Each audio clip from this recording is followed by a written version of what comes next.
তারা বলে আমরা শুধু বিজ্ঞান মানি, ধর্ম নয়। তারা বলে যা চোখে দেখা যায় না তা বিশ্বাস করব না। তারা বলে আধুনিক মানুষ ধর্ম ছাড়াই মানবতা অর্জন করতে পারে। কিন্তু যখন সত্যটা সামনে আসে তখন তারা চুপ করে যায়, তারা মুখ ফিরিয়ে নেয়, তখন তারা লুকিয়ে ফেলে সেই সত্যকে। কিন্তু কোরআন সেই সত্যটাকে 1400 বছর আগেই প্রকাশ করে দিয়েছে। আজকের এই ভিডিওতে আমরা তুলে ধরব নাস্তিকরা যা লুকাতে চায় কোরআন তা কিভাবে আগেই বলে দিয়েছে। প্রমাণ, যুক্তি, আয়াত সব থাকবে ইনশাআল্লাহ।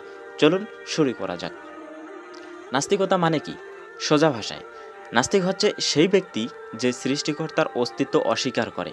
সে বলে এই বিশ্ব আপনা আপনি সৃষ্টি হয়েছে। সে বিশ্বাস করে আমরা শুধু কেমিক্যালের খেলা, বিবর্তনের ফল। কিন্তু এই দাবির পেছনে কোনো চূড়ান্ত যুক্তি বা প্রমাণ নেই। বরং প্রশ্ন করলে তারা বলে আমরা জানি না, তবে একদিন জেনে যাব। এটাই কি বিজ্ঞান? না ভাই, এটা হলো অন্ধবিশ্বাসের এক নতুন রূপ। তাদের মধ্যে অনেকেই জানে যে তাদের যুক্তি অস্পষ্ট, অসম্পূর্ণ, একপেশে। তবুও তারা গলার জোরে বলে আল্লাহ নেই, কারণ তারা চায় না সত্য মানুষের সামনে চলে আসুক। আল্লাহ তাআলা কুরআনে কি বলেন? তারা সত্যকে মিথ্যা বলে, অথচ তাদের অন্তর তা বিশ্বাস করে নেয়। এটা কি কাকতালীয়? না, এটা বাস্তব।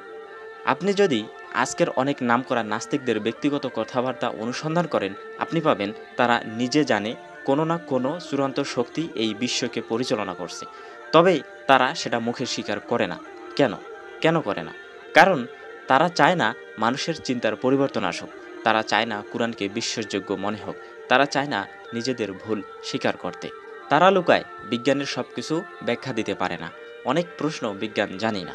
মহাবিশ্ব কেন আছে? বিবেক কোথা থেকে আসে? মৃত্যুর পরবর্তী কী হয়? তারা লুকায় কুরআনে বিজ্ঞানসম্মত রয়েছে, যেমন ভ্রূণতত্ত্ব, মহাবিশ্বের সম্প্রসারণ, পাহাড়ের ভূগর্ভস্থ শিকড়, পানির উৎস নিয়ে আয়াত। তারা লুকায় মানব জীবনের প্রশ্নের উত্তর শুধু কুরআনেই আছে।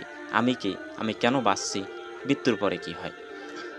আল্লাহ বলেন আকাশমণ্ডলী ও পৃথিবীর মধ্যে সৃষ্টি এবং দিবস ও রাত্রির আবর্তনে বুদ্ধিমানের জন্য নিদর্শন রয়েছে।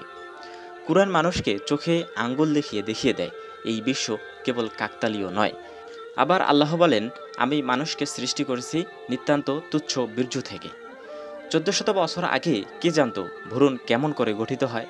কে জানতো নুতফা মানে স্পার্ম যা গর্ভধারণে এককভাবে সক্ষম? কেন তারা এই সত্যকে ভয় পায়? কারণ কুরআন সত্য হলে তাদের পুরো জীবন ভুল প্রমাণিত হয়। তাদের অহংকার ভেঙে পড়ে, তাদের বানানো নৈতিকতা ধ্বংস হয়, তাদের স্বাধীনতার নামে করা পাপের বৈধতা বাতিল হয়ে যায়। তারা চায় না মানুষ কুরআনকে জানুক, মানুষ চিন্তা করুক। আজকের মানুষকে তারা যেভাবে বিভ্রান্ত করে, তারা বলে তুমি নিজের জীবন নিজে করো, অথচ নিজের জন্মেই তুমি ঠিক করো নি। তারা বলে মরার পর কিছুই নেই, অথচ কেউ মরার পর থেকে ফিরে আসেনি প্রমাণ দিতে। তারা বলে ধর্ম মানে যুদ্ধ, অথচ ধর্মের আড়ালে যারা হত্যা করেছে তারা ধর্মই মানে না। তারা বলে ইসলাম কপি করেছে, অথচ কুরআনের আয়াত বিজ্ঞান 1400 বছর পর আবিষ্কার করছে। ইসলাম বলে তোমার প্রতিপালক সত্য, যে কেউ ইচ্ছা করলে বিশ্বাস করুক আর ইচ্ছা করলে তা অস্বীকার করুক, তাতে ইসলামের কিছু যায় আসে না। ইসলাম কারো ওপর চাপিয়ে দেওয়া বিশ্বাস নয়। ইসলাম যুক্তির দ্বার খুলে দিয়ে চিন্তার দাওয়াত দেয়। আর যারা অস্বীকার করে তাদের অন্তরে মোহর মেরে দেওয়া হয়েছে, তাই তারা সত্য দেখেও অন্ধ হয়ে যায়। এখন প্রশ্ন আপনার কাছে, আপনি কি তাদের কথায় ভেসে যাবেন, নাকি একটু থেমে কুরআন খুলে সত্যটা খুঁজবেন? আপনি জানেন তারা কি লুকাতে চায়, আর আপনি জানেন কুরআন তা আগেই বলে দিয়েছে। এই ভিডিওটি অন্য কারো কাছে পৌঁছে দিন। যদি একজন মানুষের চিন্তা বদলায়, হয়তো আপনার জন্য জান্নাতের এক দাওয়াত হয়ে যাবে ইনশাআল্লাহ।